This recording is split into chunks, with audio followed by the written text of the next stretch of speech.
Welcome to my YouTube channel. All movie explanation in Hindi. तो explain करने वाले हैं उसका नाम है ब्रेड। और इस मूवी की शुरुआत दो बहनों पेट्यूला और टिल्डा से होती है, जो कि न्यूयॉर्क में एक स्ट्रगलिंग आर्टिस्ट होने के कारण ड्रग डीलर बन चुकी है। और एक दिन दोनों अपने कमरे में सारा माल गिन रहे थे और इतने में वहाँ पर पुलिस आ जाती है और इसके कारण दोनों को वो सभी चीज़ें छोड़कर वहाँ की फायर खिड़की से भागना पड़ता है। इधर एक ट्रेन में टिल्डा अकेली बैठकर अपनी डायरी पढ़ रही थी और पेट्यूला बाथरूम में अपने सप्लायर कोको से बातें कर रही थी, जहाँ पर कोको ने दोनों को सारा माल का पैसा 2 दिनों में वापस करने को कहा। और फिर इसी बीच ट्रेन का कंडक्टर वहाँ पर आकर पेट्यूला से उसका टिकट मांगने लगता है, जो कि उसके पास नहीं था। तो फिर इसीलिए उस कंडक्टर ने 20 मिनट उसके साथ इंटीमेट होने के लिए दे दिए, जिसके बाद वो बिना टिकट इस ट्रेन में सफ़र कर सकती है। और फिर कंडक्टर से इंटीमेट होने के बाद में वो अपनी सीट पर आकर उसके नीचे एक च्युइंगम चिपका देती है और कुछ देर में एक छोटे से शहर में उनका स्टेशन आ जाता है। उस रेलवे स्टेशन से बाहर निकलते ही एक भिखारी ने उन दोनों को पहचान लिया था, क्योंकि वो दोनों हमेशा वहीं पर वापस आती है। जिसके बाद में दोनों टैक्सी में सोचने लगी थी कि उनकी बचपन की अमीर और अनस्टेबल दोस्त डेफनी उसका स्वागत करेगी।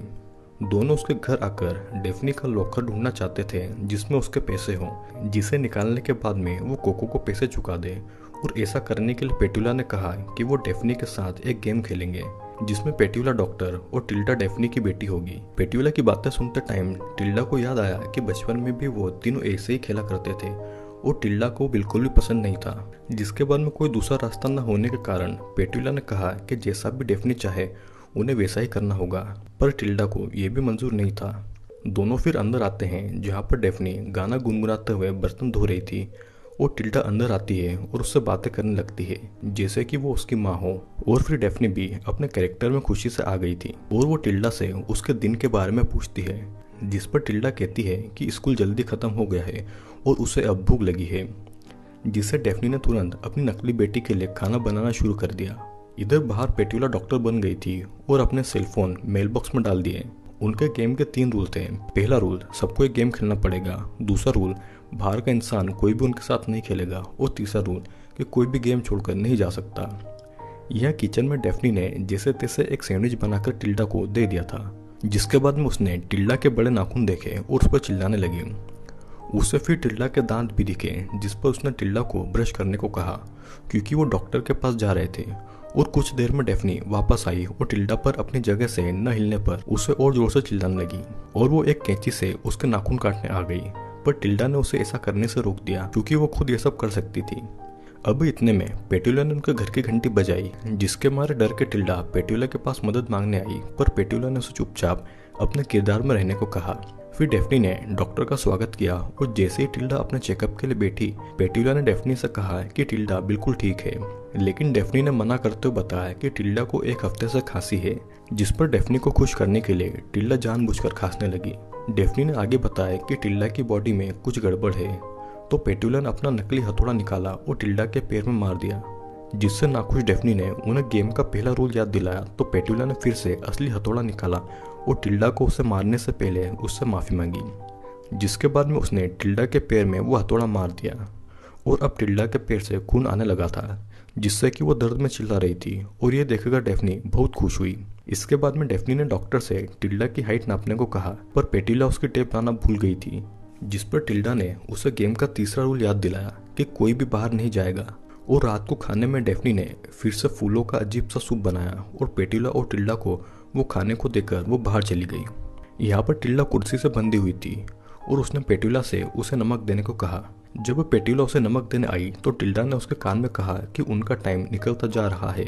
और बदकिस्मती से पेट्यूला के कोई भी जवाब देने से पहले डेफनी ने वापस आकर पेट्यूला को गेस्ट रूम में जाने को कह दिया। पेट्यूला को गेस्ट रूम में लाकर डेफनी ने यह कहा कि उसका यहाँ पर रहना डेफनी को अच्छा लग रहा है। और नीचे टिल्डा को बहुत देर तक वो खाना देखने के बाद में ऐसा दिखने लगा कि वो कांच के सामने खड़ी होकर अपने बाल बना रही है। अब उस रात को पेट्यूला की अचानक से नींद खुलती है और उसने देखा कि कोई उसके कमरे का लॉक खोलने की कोशिश कर रहा है। उसे लगा कि वो टिल्डा है और पेट्यूला उसे देखने के लिए किचन तक आई, जहाँ पर उसने डेफनी को नींद की गोलियां लेते हुए देखा। फिर पेट्यूला ने पानी का गिलास लिया और जैसे ही वो जा रही थी तो डेफनी ने पेट्यूला को चाकू दिखाकर उसे धमकी दी और उसे वहीं पर रुकने को कहा। डेफनी पेट्यूला को एक मेल डॉक्टर मानती थी, तो वो उसे किस करके अपने साथ इंटीमेट होने को कहने लगी, जिसके अगले दिन टिल्डा ने मेल बॉक्स खोलने की कोशिश की, लेकिन पेट्यूला ने उसे ऐसा करने से रोक दिया। उसने टिल्डा को भी गेम का कोई भी रूल न तोड़ने को कहा, जिससे कि वो पकड़े न जाए। फिर उसने टिल्डा को बताया कि डेफनी ने कल रात को उससे क्या क्या करवाया। दोनों इस बात को याद करके हंस रहे थे, लेकिन अचानक टिल्डा के इतनी दवाइयाँ खाने के कारण उसे फिर से चीज़ें दिखाई देने लगी और उसे बचपन की एक और बात याद आ गई। इससे जलन के मारे पेट्यूला ने भी एक गोली खा ली और टिल्डा को छोड़कर चली गई, जो कि बचपन में डेफनी के साथ लड़ रही थी। छोटे टिल्डा ने उनके साथ में खेलने को मना कर दिया और इस पर लड़ते हुए डेफनी को धक्का लग गया। डेफनी को तुरंत हॉस्पिटल ले जाया गया, जहाँ पर पेट्यूला और टिल्डा ने डिटेक्टिव सीगल से झूठ कहा कि डेफनी खुद वहां से गिरी है। डिटेक्टिव सीगल को जानना था कि डेफनी कैसे वहां से गिरी, तो पेट्यूला ने एक डॉल को सीगल के हाथ में गिरा दी, उसे डेमो दिखाने के लिए। डिटेक्टिव सीगल को दोनों लड़कियों पर शक था, तो इसीलिए वो डेफनी का कमरा देखने आया और कमरे के बाहर से उसे डॉक्टर की आवाज़ सुनाई दी, जिसने डेफनी की दादी को बताया कि डेफनी ठीक तो है, मगर उसके पेट में बहुत चोट आ चुकी है, जिससे कि वो शायद कभी भी मां न बन पाएगी। अब मूवी फिर से प्रेजेंट में आती है, जहाँ पर डेफनी अपना प्रेगनेंसी रिजल्ट देखकर बहुत खुश थी, लेकिन पेट्यूला पर अभी भी ड्रग का असर था, जिससे कि उसे एक लड़की अपना हाथ जलाती हुई दिखाई दे रही थी। उसे लगा कि ये उसी का हाथ है, तो वो दर्द से पूरे घर में घूमती रही, जब तक उसे डेफनी के कमरे में पहुंचकर कार की चाबियां नहीं मिली। वो भागकर बाहर आई और टिल्डा से तुरंत यहाँ से निकलने को कहा, पर जैसे ही दोनों कार के पास पहुंचे तो डेफनी ने आकर दोनों को बेसबॉल बैट से मारकर बेहोश कर दिया। अब नेक्स्ट सीन पुलिस स्टेशन पर आ जाता है, जहाँ पर सीगल ने किसी से कहा कि वो डेफनी को संभाल लेगा, और घर में अब पेट्यूला और टिल्डा को होश आ गया था और उन्होंने देखा कि वो बालों की चोटी से बंधे हुए हैं और डेफनी अपनी दुनिया में पूरी तरह से खो गई है। वो इतनी ज्यादा खो गई थी कि वो दोनों को उसका बच्चा मान रही थी। उसने टिल्डा और पेट्यूला को हमेशा अपने पास रखने को कहा और इतने में घर की घंटी बजी और जैसे ही डेफनी ने दरवाजा खोला तो सीगल ने बताया कि पड़ोसी ने यहाँ पर लड़कियों के चिल्लाने की आवाज़ सुनी है और इसे सुनकर उन्होंने कंप्लेंट की है, जिससे कि डेफनी ने उसे झूठ बोला कि वो बस उसकी नई दवाइयों का असर है, लेकिन सीगल को उस पर अभी भी शक था। तो वो वहाँ पर लीकेज का बहाना बनाकर अंदर आ गया, जो कि डेफनी को बिल्कुल भी पसंद नहीं आया। तो उसने फिर से झूठ बोला कि उसे अभी भी अपने दादा दादी की अचानक हुई मौत का दुख है। डिटेक्टिव सीगल ने उसे सहानुभूति दी और पास में रखी एक किताब उठाई, जिस पर उसे डेफनी, टिल्डा और पेट्यूला की बचपन की फोटो दिखी।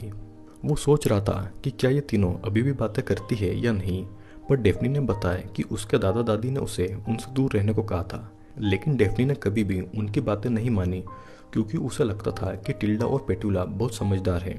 डेफनी आगे कहती है कि इस दुनिया को उनके ना होने से बहुत ज़्यादा फर्क पड़ेगा, जिससे कि सीगल का शक और बढ़ गया, क्योंकि पुलिस वैसे भी टिल्डा और पेट्यूला को कुछ टाइम से ढूंढ रही थी। सीगल ने पूछा कि डेफनी को कैसे पता चला कि वो दोनों गायब हैं, क्योंकि ये बात पब्लिक में आई ही नहीं है, और घबराकर डेफनी इस बात का कोई जवाब नहीं दे पा रही थी। और जब सीगल को ऊपर कमरे से आवाज़ आई तो उसने सीगल को वहाँ जाने से रोक दिया और वो सीगल से बहस करने लगी। उसने सीगल से सर्च वारंट दिखाने को कहा, जो कि सीगल के पास में नहीं था, तो इसीलिए उसने सीगल को घर से निकल जाने को बोल दिया, जिससे कि हार मानकर वापस जाते हुए सीगल ने बताया कि डेफनी जिन दोस्तों को बचा रही है वो मोस्ट वांटेड क्रिमिनल्स है। जिसके बाद में डेफनी ने अपने घर को फिर से बंद कर दिया और दूसरी तरफ पेट्यूला और टिल्डा अभी तक लॉकर नहीं ढूंढ पाई थी। अब एक सुबह नाश्ते से पहले डेफनी ने टिल्डा को अपने हाथ धोने के लिए भेज दिया, जिससे कि वो पेट्यूला के साथ में अकेली हो जाए। फिर डेफनी उसके साथ में पहेलियों से बातें करने लग गई, जिसमें हिंट थे कि उसका लॉकर कहाँ पर हो सकता है। उसने आगे कहा कि अगर वो लॉकर मिल गया तो वो यहाँ से जा सकते हैं, और इससे कंफ्यूज होकर पेट्यूला टिल्डा की तरफ भागी, जो इतनी देर से उनकी बातें सुन रही थी। टिल्डा ने बताया कि वो पहले उन्हें लॉकर तक पहुंचाएगी, तो उसे वो ढूंढना ही पड़ेगा, और डेफनी को अपने साथ रखकर उसने पेट्यूला को वापस से भेज दिया। खिड़की से पेट्यूला को 3 लड़की का छोटा सा स्टेचू दिखा और वो भागकर उसके पास आई और उसके नीचे एक सुराग उसे मिल गया। उसे पढ़कर वो घर में आई और एक टूटी दीवार का पीछा करते हुए एक कमरे में पहुंची। फिर उसने एक कमरे का पर्दा गिरा दिया, जिससे कि उसे कांच पर एक सुराग दिखा। अब इस सुराग को देखने के बाद में उसे वो लॉकर मिला और स्टेचू, कांच और कैलेंडर पर बने हुए नंबर से उसने लॉकर को खोल दिया। अब आखिरकार डेफनी के सारे पैसे लेकर पेट्यूला टिल्डा के कमरे में आई, जहाँ पर टिल्डा ने अपनी डायरी में लिखा था कि डेफनी पेट्यूला को भागते टाइम पकड़ लेगी। टिल्डा को चिंता थी कि डेफनी हमेशा टिल्डा को पकड़ लेती है, मगर पेट्यूला अपने भागने के प्लान के लिए बहुत खुश थी, जिससे कि वो टिल्डा की चिंता नहीं देख पाई। अब उस रात को टिल्डा और पेट्यूला अपने सामान के साथ बाहर लिफ्ट मांगने आए, लेकिन कोई उनके लिए नहीं रुका और थककर पेट्यूला ने टिल्डा पर उसकी मदद न करने के लिए चिल्लाना शुरू कर दिया। अब दोनों की बहस करते टाइम डेफनी कार से वहां पर आती है और पेट्यूला को टक्कर मार देती है। फिर जब पेट्यूला को होश आता है तो वो खुद को व्हीलचेयर पर बंधा हुआ देखती है और फिर डेफनी उन्हें बताती है कि उसका उन दोनों को छोड़कर जाने का कोई इरादा नहीं है। फिर पेट्यूला को उस कमरे में ले आती है जहाँ पर टिल्डा एक पिंजरे में बंद थी। डेफनी आगे बताती है कि अचानक उससे वो रात याद आ गई जब उसने अपनी दादी को जहर दे दिया था, क्योंकि वो जबरदस्ती उसके लिए केयर टेकर रख रही थी। अब वो पेट्यूला को सजा देना चाहती थी। वो चाहती थी कि पेट्यूला एक बड़ी सी स्माइल करे और इसके लिए उसने पेट्यूला का मुंह काट कर एक बड़ी सी स्माइल बना दी, जिसे डर से टिल्डा बस देखती रही। यहाँ पर स्टेशन वाले भिखारी ने सीगल को बताया कि उसने पेट्यूला और टिल्डा को यहाँ पर आते हुए देखा है और फिर अगले दिन डेफनी ने पेट्यूला और टिल्डा को बताया कि वो यहाँ से जा सकते हैं और पुलिस उन्हें ढूंढ रही है। उसने फिर उनका मजाक उड़ाते हुए कहा कि उनके चेहरे के निशान के कारण पुलिस अब उन्हें पहचान नहीं पाएगी। और फिर अचानक डेफनी को गुस्सा आ गया और उसने दोनों लड़कियों को अपने बच्चे के लिए कमरा साफ करने के लिए बोल दिया, जिस पर टिल्डा ने डेफनी को सच्चाई बताई कि डेफनी प्रेग्नेंट नहीं है क्योंकि वो माँ नहीं बन सकती। डेफनी ने उसे समझाने की कोशिश की, लेकिन वो अपने बच्चे को महसूस कर सकती है। तो फिर टिल्डा ने डेफनी से उसके बच्चे के पिता के बारे में पूछा, जिस पर डेफनी बताती है कि ये बच्चा डॉक्टर का है। और ये सुनकर टिल्डा अपनी हंसी नहीं रोक पाई, मगर दूसरी तरफ पेट्यूला ने खेल आगे बढ़ाते हुए डेफनी से कहा कि उसे तुरंत चेकअप की जरूरत है। और फिर हम देखते हैं कि दूसरे रूम में पेट्यूला और टिल्डा डेफनी को बेहोश करके उसका ऑपरेशन करने जा रही थी, ताकि वो मेडिकल टूल्स की मदद से उसे मार दे। लेकिन दोनों को डेफनी को मारने से पहले ही डिटेक्टिव सीगल वहां पर आकर उन्हें रोक देता है। लेकिन सीगल की बदकिस्मती के कारण डेफनी को होश आ गया था और उसने सीगल की पीठ पर ही चाकू मार दिया। यहाँ पर टिल्डा ने भी उसका साथ दिया, लेकिन पेट्यूला बस उन्हें देखती रही। फिर डेफनी ने एक हथौड़े से सीगल को मारकर उसकी जान ले ली और इसके बाद में तीनों लड़कियों ने मिलकर सीगल को गार्डन में दफना दिया और उसकी कार तालाब में फेंक दी। अब हम देखते हैं कि तीनों के शरीर के घाव नहाते ही गायब हो जाते हैं और बाथरूम में पेट्यूला गाना गाते हुए डांस कर रही थी और उसने अपने चेहरे को तब तक शेव किया जब तक कि उसके चेहरे से खून आना शुरू नहीं हो गया।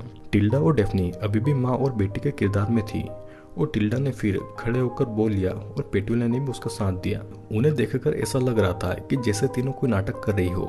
और नेक्स्ट सीन में हम देखते हैं कि टिल्डा बाहर खेल रही है और पेट्यूला और डेफनी उसे देख रहे थे। डेफनी उठकर वहां से चली जाती है तो पेट्यूला को लगता है कि वो अकेली है, जिससे कि वो भी उनके पीछे स्टेचू के पास आती है और इतने में उनके सामने खून से भरा सीगल आता है, जिससे टिल्डा और डेफनी पेट्यूला को देखकर हंसने लगे और तीनों वापस घर में आ गए। बीच में पेट्यूला को वो डॉल दिखी जो कि उसने सीगल को दी थी और कंफ्यूज होकर पेट्यूला ने सीगल की कब्र खोदी और देखा कि वो खाली है। अब परेशान होकर पेट्यूला घर में आकर सोफे पर बैठी थी, क्योंकि उसे पता करना था कि सोफे के नीचे वही च्युइंगम है जो कि उसने ट्रेन की सीट के नीचे चिपकाई थी। पेट्यूला ने फिर देखा कि सोफे के नीचे बहुत सारी च्युइंगम चिपकी है और उसे वहां टिल्डा की डायरी भी मिली, जिसमें उसने अभी तक की होने वाली हर चीजें लिखी थी। डेफनी ये देखकर खुश हो गई कि उसे टिल्डा की डायरी मिल गई, ताकि उसे पढ़ने के बाद में पेट्यूला वहां से भागने का न सोचे। डेफनी ने फिर बताया कि पेट्यूला हमेशा गेम के बीच में भागने की कोशिश करती है, लेकिन फिर खुद ही सब कुछ भूलकर वापस आ जाती है। उसने फिर पेट्यूला को अपना हाथ देखने को कहा, जो कि उसके भागने की हर कोशिश से कट जाता है और डरकर पेट्यूला ने टिल्डा को मदद के लिए आवाज लगाई, जिसने बाद में बताया कि ट्रेन से लेकर कोई भी चीज कभी असलियत में हुई ही नहीं है और ये बस किरदार में आने वाले गेम का हिस्सा था। टिल्डा ने उसे याद दिलाया कि उन्हें इस घर से जाने की कोई जरूरत नहीं है, क्योंकि यहाँ पर सब कुछ है, जिसे सुनकर पेट्यूला रोने लगी थी। अब जब तक सच एकदम सामने आ जाता है तो पेट्यूला ने भी टिल्डा का हाथ थाम लिया था। अब हम देखते हैं कि नेक्स्ट सीन में जो खिलौने वाली ट्रेन चल रही थी वो वही ट्रेन है जिसमें पेट्यूला और टिल्डा चढ़े थे। उन लड़कियों को पेंटिंग करने का भी शौक था और वो सीगल नाम के पेंट इस्तेमाल करती थे। फिर कुछ टाइम के बाद में हम ये देखते हैं कि उन लड़कियों ने फांसी लगा ली। किसी ने हाथ की नस काट ली तो किसी ने जहर पीकर खुद को मारने का फैसला कर लिया, लेकिन ये सब सिर्फ उनके एक ही गेम को खत्म करता है। जिसके बाद में बहुत टाइम गुजर जाता है और बूढ़ी डेफनी को बर्तन धोते टाइम घर की घंटी सुनाई देती है उसने देखा कि टिल्डा घर पर आई है, जो कि अभी भी उसकी बेटी के किरदार में है। जब डेफनी, टिल्डा और पेट्यूला छोटे थे तो वो घर घर खेलते थे, लेकिन बड़े होते ही उनकी इमेजिनेशन खत्म होने की जगह और बढ़ती गई और उन्होंने इसी कहानी को अपनी असली दुनिया बना ली। सिर्फ पेट्यूला ने इस गेम को रोकने की कोशिश की थी, मगर अपनी हर कोशिश के बाद वो भी इससे बाहर नहीं आ पाई और आखिर में उसने भी टिल्डा और डेफनी का ही साथ दिया। और इसी के साथ ये मूवी यहीं पर एंड हो जाती है। तो दोस्तों, इस मूवी की कहानी में 3 ऐसी लड़कियां हैं जो कि बाकी सभी लोगों की तरह बचपन में एक गेम खेलती थी, जिसमें डेफनी माँ का किरदार, पेट्यूला डॉक्टर का और टिल्डा उसकी बेटी का किरदार करती है। लेकिन वो इस गेम में इतना ज़्यादा खो चुके थे कि वो इस गेम से बाहर ही नहीं आना चाहते थे। वे पूरी जिंदगी इस गेम को ऐसा खेलते रहे जैसे कि यही उनकी दुनिया हो। उन्होंने बचपन में इस गेम को शुरू किया और बुढ़ापे के अंत तक इस गेम को खेलती रही और इसी के साथ ये मूवी यहीं पर एंड हो जाती है। आई होप दोस्तों आपको ये मूवी ज़रूर पसंद आई होगी। मूवी अगर पसंद आई है तो वीडियो को लाइक, शेयर और कमेंट ज़रूर करिएगा। और अगर आप इस चैनल पर नए हैं तो चैनल को सब्सक्राइब करके बेल नोटिफिकेशन ज़रूर से ऑन कर लीजिए, ताकि कोई भी वीडियो आपसे मिस ना हो।